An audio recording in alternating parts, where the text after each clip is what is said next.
Last week, you saw the SN41 16-gauge stapler on a full automatic setting. But now I'm going to show you the speed adjustment feature on the quickest heavy-duty stapler on the market.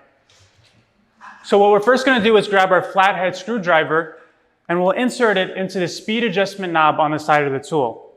We're going to raise it up to an automatic setting, bring it back down, and then back up. And you can see how this tool can discharge 1 staple per second up to 20 staples per second.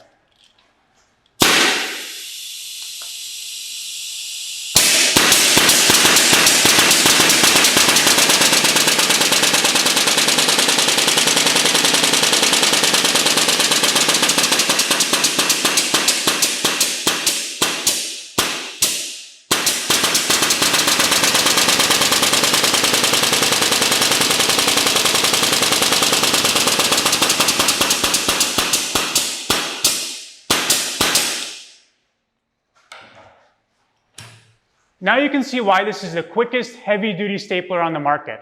And if you like what you see, this is your opportunity to get one of your own by going through the EVERWIN Instagram giveaway with details below.